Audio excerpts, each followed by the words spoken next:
کلیپ زیبایی هست، این رو با هم ببینیم. اینا بخاطر اینکه مردم رو فریب بدن، علمای شیعه، آخوندهای شیعه، ببینید چگونه فضیلت تراشی میکنن برای خودشون، برای شهرهای خودشون، برای مراکزی که دارن. یک از این مراکز اینها در ایران همه میدونید که قم هست، چون اونجا دیگه مثل سیل آخوند ریخته، هر سنگی رو که برداری زیرش دو سه تا آخوند و بچه آخوند پیدا میشه. این کلیپ رو با هم ببینید، خیلی جالبه. ببین امام صادق اینجا چی گفت؟ فرمودن ابراهیم شیعه علی بود وقتی کعبه رو ساخت. نه فکر کنید یه بنای معمولی، از هر جای کره زمین باید یه تیکه سنگ، از قم هم یه تیکه سنگ برد، از چند جای دنیا معروفه که همین کعبه رو ساخت.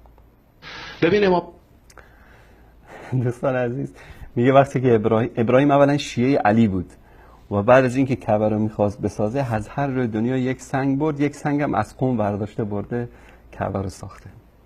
این وضعیت این آخونداست در ایران که نمیدونم که اینا مخاطبینشون چه فکر کردن که این گونه. کلیپی داریم همون آخوندی که در مورد گوسفندهای حضرت اسماعیل صحبت میکنه. احمد جان اگر بتونید این کلیپ رو به مناسبت حرفای این آخوند پخش بکنید خیلی جالبه. 3 روز گوسفند واسطه همینطور اشک میریزه حیوان، علف تا قد آدم علف نمیخوره، آب نمیخوره. چون فلان گفتن اسماعیل یه معما شده مال ما، یه معما شده مال ما. گوسفند گرسنه 3 روزه توی علف توی آب، نه آب بخوره نه علف.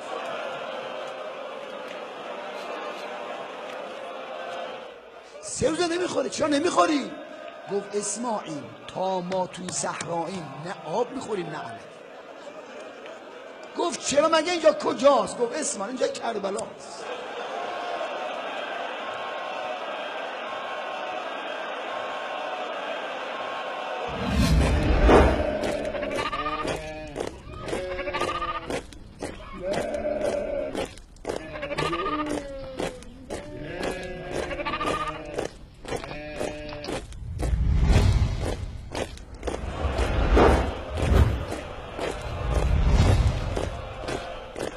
گوسفند کیست؟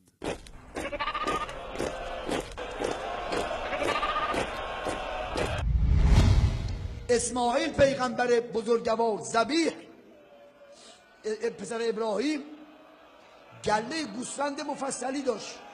چوپونا میکردن و میرفتن، اومدن تو صحرای کربلا 3 روز موندن. علف تا قد آدم که گله گوسفند توش گم میشد، آبم که دیگه ماشاءالله دیگه چی خبره. 3 روز گوسفند واسطه همینطور اشک میریزه حیوان، علف تا قد آدم علف نمیخوره، آب نمیخوره. چون فلان گفتن اسماعیل یه معما شده مال ما، یه معما شده مال ما. گوسفند گرسنه 3 روزه توی علف توی آب، نه آب بخوره نه علف.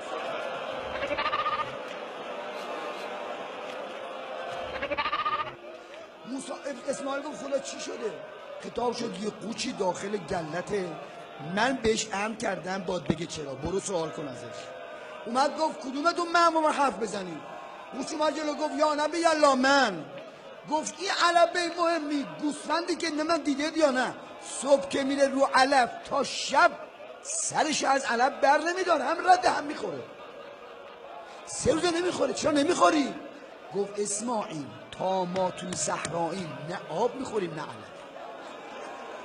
گفت چرا مگه اینجا کجاست؟ گفت اسماعیل اینجا کربلاست.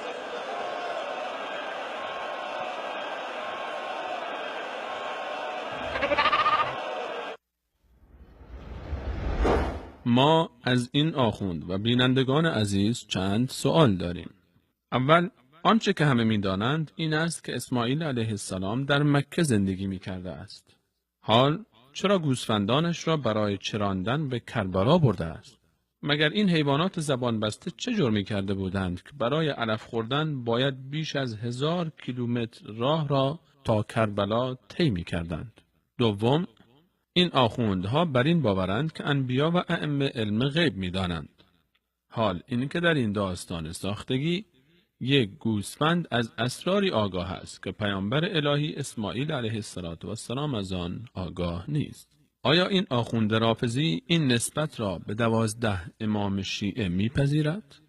اگر بنا بر این است که هیچ جنبنده‌ای به خاطر امام حسین در سرزمین کربلا نه آبی بنوشد و نه غذایی بخورد، بایستی نسل هرچه آدم و حیوان است در آن سرزمین منقرض شده باشد. و امروزه که شهر کربلا در دست شیعیان است، چرا آنها در این سرزمین آب می نوشند و غذا می خورند؟ آیا گوسفندان اسماعیل علیه السلام قدر امام حسین را بهتر از شیعیان دانستند؟ در پایان باید پرسید گوسفند کیست؟ مردمی که زیر منبر این آخوند نشستند یا خود این آخوند؟